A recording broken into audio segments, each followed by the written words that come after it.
Well, Shalom, we're back. I thought we'd do something a little different today and take a break from the word just briefly. Today I have here with me Brother Eric and Brother Prince, and we're going to be talking about business and just being good citizens in our community and looking out for our children. We'll start with Brother Eric. Tell us a little about what you're here for. Thanks, Pastor. So, Eric Moore, I'm a member of the LOC group, and, got to spend time and meet Pastor and really talk about our passions, and what we want to do within our own community. So, we're going to be talking today, having some fun, talking about the LOC group. What's the LOC group? It stands for Legacy, Ownership, and Community. We're going to talk about how we bring that all together to start talking about creating a lifestyle and building generational wealth for our families and our children to come. All right. Brother Prince. Yes, sir.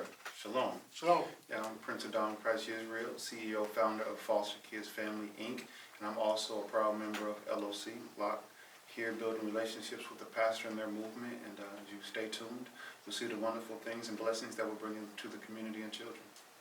All right. We just had a meeting ourselves, and I was listening to his presentation, and it reminded me of my dad, selling Amway and Kirby's and stuff, Back in the day. He was like the superstar selling all the washing powder, Your daddy got that washing powder, boy? Yeah, I know all about that. So, I listened to him, and I kind of enjoyed myself. He said, how come you should tell me that, Because I wanted to hear, present your stuff, man. Yeah. Give us a little bit more detail.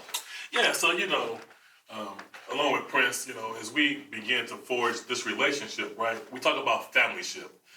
What's familyship? That's just simply the people you choose to do life with. And we've made a conscious decision to do life with Pastor, do life with each other. And what does that look like? It looks like building a lifestyle of legacy. So, we really want to focus on teaching our community what real legacy is, right? And so and part of that legacy is also teaching our community what real ownership is. Right, right now I know a lot of our homies, they own some Jordans, right? They may own that Cadillac or that DeVille. The clean one outside. The clean one outside, yeah, But what does real ownership looks like in owning everything that we touch, right? We sit in the conference room, what if we own this whole building as a community together, right? But the other part is the third and probably the most important part, and that's the community. And that's where all of us come in together, right? We talk about men of valor, women of wisdom, another group I'm a part of, is, what do we do impactful together in our community that makes a difference and that can make a change? And so part of that we were talking about earlier is there's a lot of ways to do things. There's a lot of ways to make extra income. But how do we do something that can grow large enough that can really have a real effect on our community? I was telling Pastor just a little short story of mine. I graduated college. I got into corporate America. I was doing very well, moving up, making a lot of money, starting my own business. But what I found was a lot of my homies, a lot of my friends and family, they couldn't travel how I traveled. They couldn't do the things that I was able to do because I had some time freedom. I had some money freedom, and they was clocking in. They was working 80 hours a week. I was there once. I know what that felt like, to give all my precious time to someone else to build someone else's dream. Right. And in LOC, we want to teach our community, our people, how to build your own dream. Right. But while you're building your own dream, we're going to bring people along with us, right? If y'all remember the 5 Heartbeats, remember when Donald, he was standing at the podium, and he was like, man, I know what they meant when they said it's lonely at the top, right? We don't want to be lonely at the top. I want to bring all my people with me. I want to be on the top of the mountain together, right? I want us to experience what life has to offer together. I want my kids to kick it with Prince kids, and I want to meet your son, and we do life together. We experience life together. And so LOC is really based on teaching those basic principles and doing it inside our lifestyle club, right? When it's our lifestyle club, we talk about we are a VIP, invite-only lifestyle club. We want to invite people in to experience our lifestyle. What does that mean? We want you to experience more in life. We want you to feel better because our health is important. I got more years behind me than I do in front of me. And so my health, my family health, my wife's health is more important than ever. So I want to experience life. I want to feel better, but I want to look better. Every time I get with Prince, I told him I got to step up my wardrobe, right? We be out together, he be GQ, and I just be relaxed, right? So I got to step up my wardrobe. I got to step up my Tesla. I'm linking to a Cadillac. I want to get in that Tesla. But we gonna do it together. Right. And now we got Pastor on the team. You know, we're gonna affect this community in such a large way. And I tell you the truth. You know, the more men we can reach, the more families we're gonna reach. The more families we're gonna reach, the more you're gonna see our community really start to evolve to what God would have us to be. And that's the key. And the beautiful thing about that is that, you know, they always talk about how the politics and the state is separate from the church. Right. As deep as we are in the politics and rubbing shoulders, all three of us are pastors. Yep. Right. So the church is really coming together for real for the community, and we are deep in the politics. So that myth is being shattered by our cooperations and how we're collaborating right now. Absolutely. Doing stuff together. Together. And that's the key. So tie us into the kids and the ministry of the kids. Now, I was a foster kid, Pastor. I was abused. I'm man enough to say it because I'm very secure in my manhood. I was molested as a child. I was taken from my mother at maybe 6 years old because she abused me. She whipped me with extension cords. You know, we always get beat with that extension cord, that famous extension cord. I say that was normal life. Yeah, that's right. My mother took me straight out the bathtub and left whoops on me and sent me to school. She was supposed to whoop my hind parts and leave me there. But since she took me to school, you know, the white folks started looking at me like, what's touching me and seeing whelps? Took me to the principal office. They put me in the back of a police car. I didn't see my mother for like 2 years. So I was in the guardian's home. And there in the guardian's home, I was treated pretty unfairly. Sexually mistreated there too. And a foster care when I was in the foster home system. The older lady there and her children is just, I don't know what it was, just like God was like, I'm just gonna have people take advantage of you your whole life, right? So my aunt and uncle adopted me. Okay, so I'm 40-something now. Okay, so 40-something. 40-something, excellent. So in 85, let's say 78, 80, by 85, I moved in with my aunt and uncle. They took temporary custody of me, and in their custody, they taught me, you know, Christianity.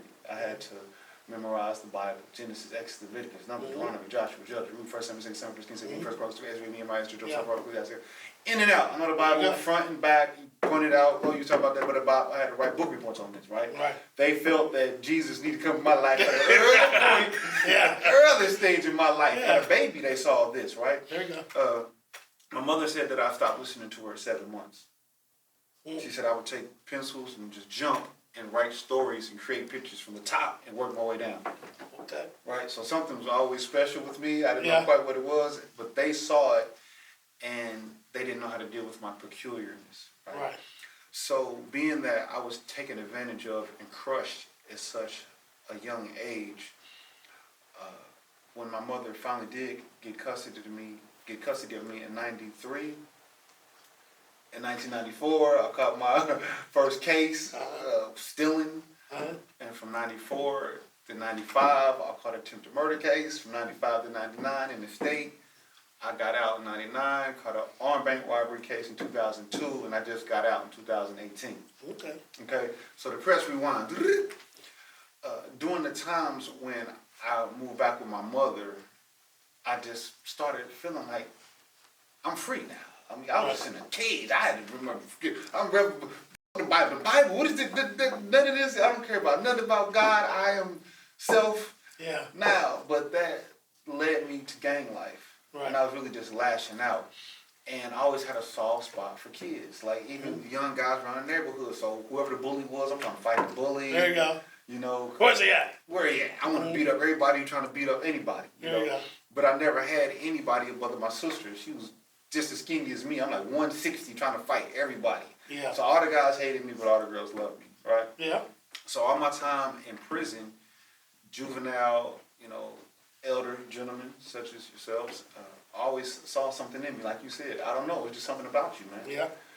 So they said the same thing about me then. I said, I've been hearing that my whole life. So they grabbed me like, hey, it's something about you. I can't say nothing from anybody else but you. Come here. Everybody follows you. You seem to have the most heart. Sit down. Read this book. If you read this book, you'll change lives. But man, throw the book like a frisbee out of it. They bring the book back. Maybe a couple pages is missing out of it because I ripped it in the toilet. But they'd have found it in the trash can a couple times and all that. But once they finally got me to start reading books, it made me start realizing things about myself. You know, like, hey, I can retain information. I'm not just an idiot. There you go. So let me retain this information. So once I started learning how to retain information, regurgitate information, and it began to resonate inside myself, I started then realizing what God's purpose was for me. There you go. Like, hey, I can reach this guy. Because I just would say something I read out of a book to a thug who just caught a murder case. I was cellies with a guy who chopped his baby mama up in pieces and personally took the pieces of her body and put them on her relatives' doorsteps. These are the type of people who I was in the cell with, but was crying on my, I didn't mean to do it. I'm like, you're 7'3", 330. I'm one. Could you just get off my arm? Oh, I'm sorry. I'm sorry, buddy. I'm sorry. You like, yeah, buddy. Okay, yeah. God, this is what you wanted me to do. Alrighty. So I started realizing that even in my little form, something about me was able to change the most evil, wickedest of the wicked, classified, thug, dark side people you would ever think. Right. And that made me look back on myself because I really wanted to do something to my auntie. Right.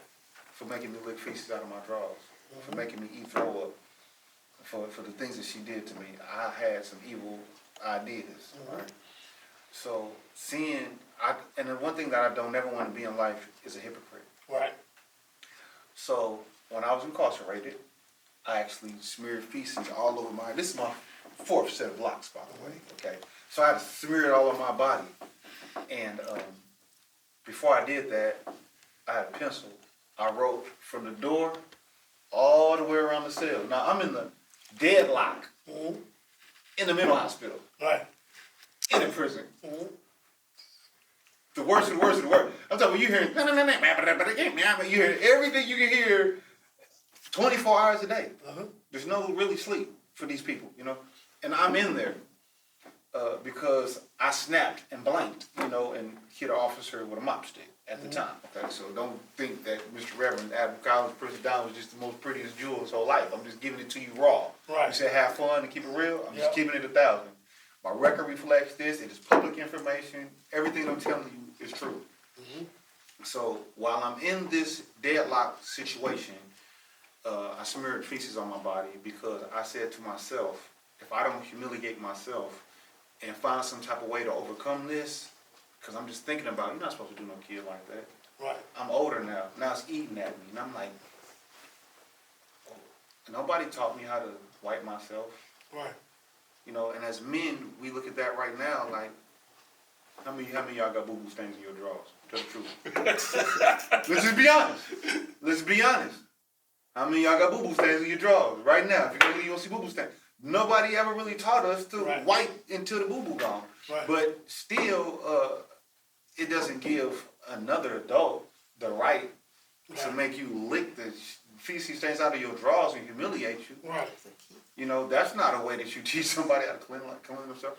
So, the things that triggered me almost to the level of insanity also was the bridge to my hypervigilance geniusness, right? And that's when I peaked because I realized that I did have autism when I started going to see those psychologists and things like that, while I was seeing visions, while I see color, while I see aura before I see people.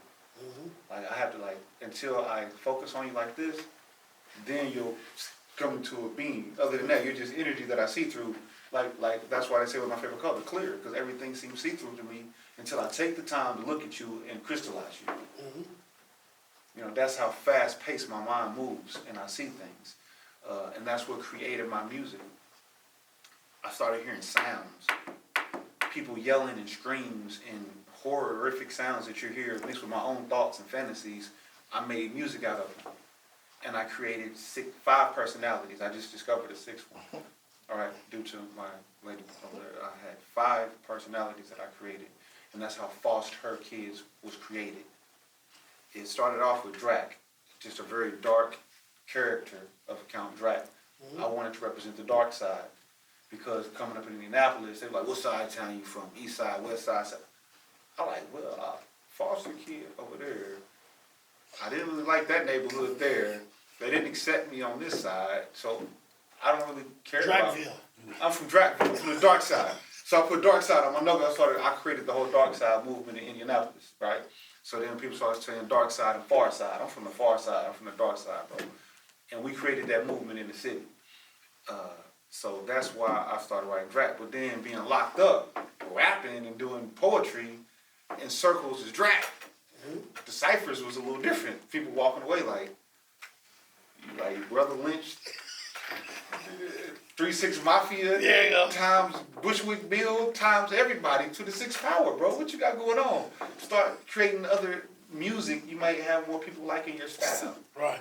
So I was like, well, there is no more me. Well, what makes you turn into that dark character? I take things personal. Right.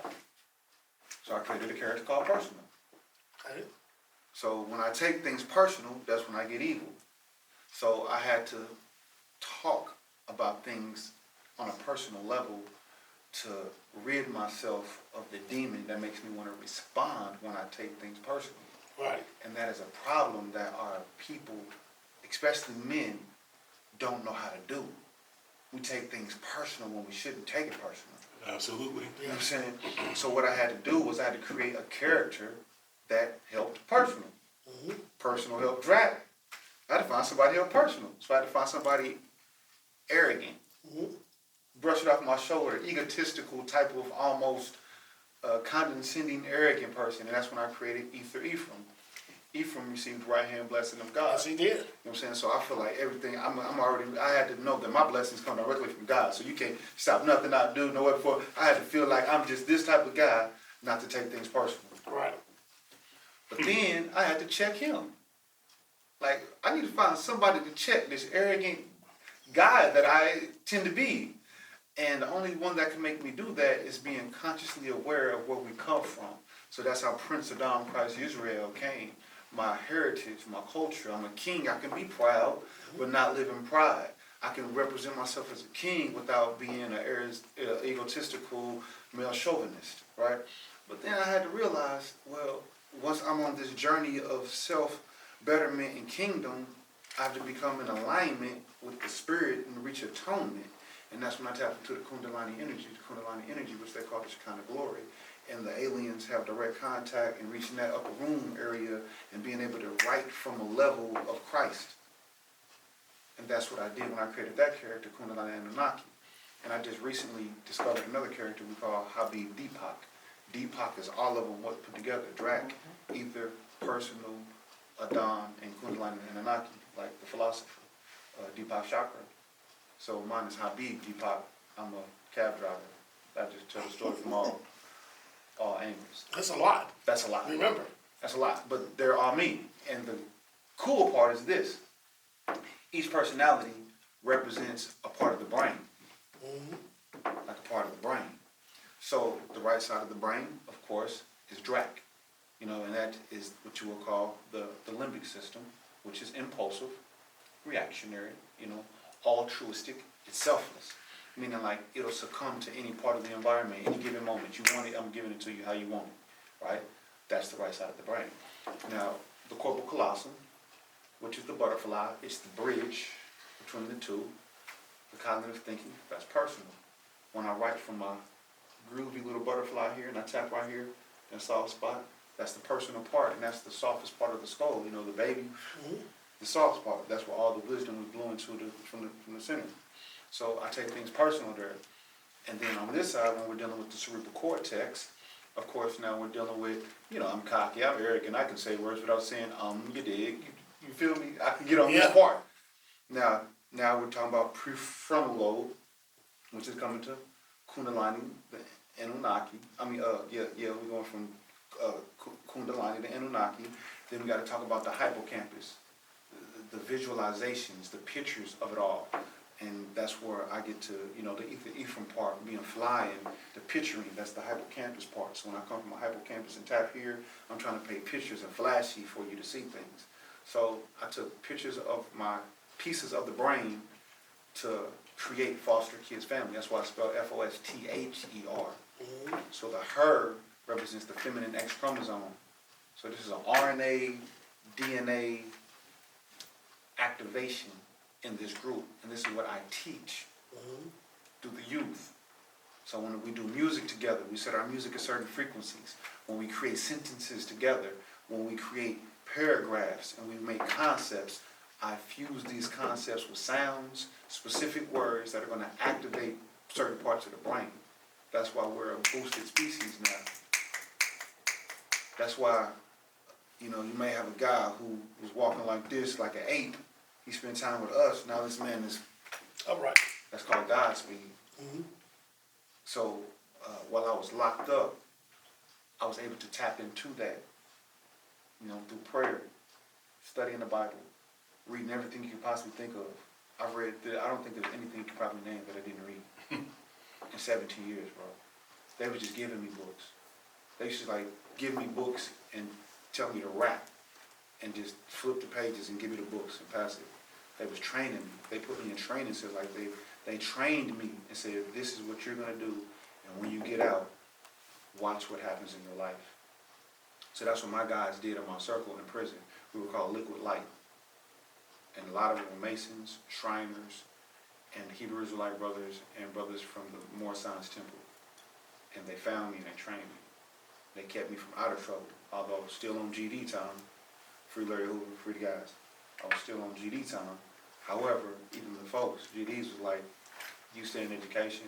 So once I got my GED, I started teaching people. And once I realized that I had the power to teach people, I just felt like God found me worthy. Although I didn't have anything, I never kept a job. Even to this day, bro.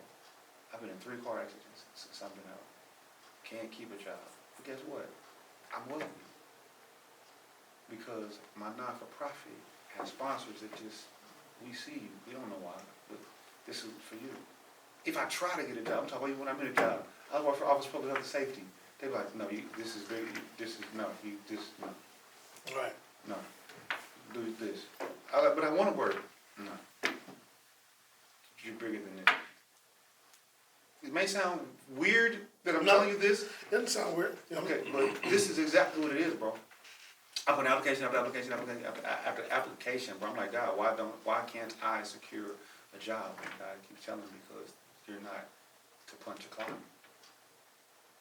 You're beyond the clock. Can't move like you need to move. You have to invade people's lives in space. That's what I do. I invade people's time and space, bro. I really do. You see that?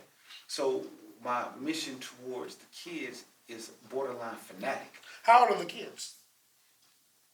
7 to 77. I know some adult kids. Okay? And the reason why I say that is because some of the children who I'm introduced to through different organizations, this thing, I have different organizations who reach out to me. So Foster Kids Family, I'm like an on-call service. But another thing too, I'm just giving you, I don't even touch bases. Foster Kids Family in totality, we are a firm. I made each personality a chairman over a particular branch of business as well, right? So certain organizations reach out. Some of them don't even know I'm the same person. Okay, but They'll find out, huh? they'll find out eventually if they're watching this, Right. They're like, wow, this guy was a genius, he did all this, He has an LLC for this one, a 501c3 for this one, LLC for that one, LLC. Okay, but that's what we were taught. We're supposed to do that, you know what I'm saying? So, I have different organizations who reach out to me, and I keep the children anonymous, and I found out that me working with this child who has this issue, sometimes 12 times out of 10, the parents, the people around the child will then either discredit what I'm saying or will add pressure on the child and make him complex on everything that he just thought. Or, I'm going to tell you something that just recently happened to me Wednesday when I incorporated a new foster child. Tell me, how do you break that cycle? Which one? The one you said the child I'm about to is tell you. discredited. Go ahead. I self-check right there in front of the family. I don't have no fear about that. I just had a situation like this. Give me an Wednesday. example when you say self-check. Just had a situation like this Wednesday. I had a new child I'm sitting here talking to him. He's letting me hear his raps. He's 13. He playing it. He's cold. His cadence down pat. He's on. He mixed it and mastered it off Band Lab. He's doing it himself. He just talking about my stick. This I killed him. My whack, my brother. You violated. Blah blah. He doing this. I'm like, yeah, man, we got to change. One of your goals is, man, we want to increase your vocabulary. You know, part of self-betterment is increasing your vocabulary, right? And we're not going to cuss whole time and later. If you don't shut up, I'm like, yeah, so yeah, while you're doing this, I just want you to understand this, man. So, and I'm sending her a text. How do you expect me to raise this young man and teach him how to change the vocabulary, and you're behind me cussing? Sent it. Dude. She stepped out.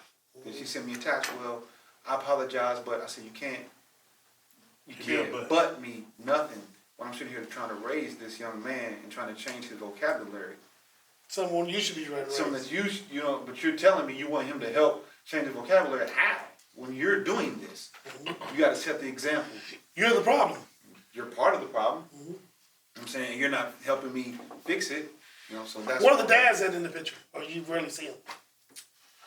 Unfortunately, this is a very prestigious young lady who has a foster care organization, and she also has a daycare system. So she's getting her license and things together with that, and she has that. I don't see dads in their lives. Right. So. Which is why they need you. That's why they need me. There's no dads in their life. There's no dads in their lives. So I am the dad in a way, right? And my people say that all the time because when I came out of prison, I was like, man, I want a son. Right. I don't have a son of my own to call my own, you know, who came from my loins. You know, I want a son. And all my people are like, listen, you don't understand. You are a father of millions right now. So what foster kids did from that point, I've also expanded. I have 2 international board members on foster kids family in Uganda and Nigeria right now. So we're sponsoring, I'll show you pictures, maybe, villages on villages. Okay. And guess what? There's a lost tribes of Israel. Okay. Because they say it. I'm like, what tribe? We're from the tribe of Judah. We're from the tribe of what? So when they reach out to us, I send my ambassador, who's on our board. Time to wrap it up?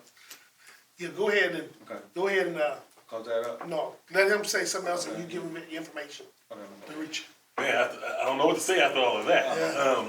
But it's been an honor just sitting here listening, being with you, Pastor.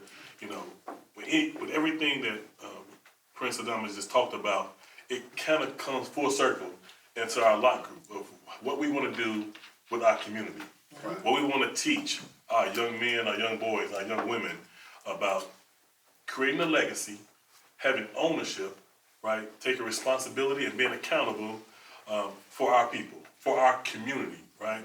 I got another friend who says this all the time. It's up to us to save us. The cavalry's not coming, right? And so we have to step up. And all we want to do is offer a bridge, offer another way, if you're open-minded, to look at how you can impact your family, your legacy for generations, simply by connecting with one of us. Okay. Right? And we'll show you the way and show you what we have to offer. Yeah. Give them the information, people don't have the information. Y'all come back. No, yeah, and I like to use these 10 2-letter words. If it is to be, it is up to me.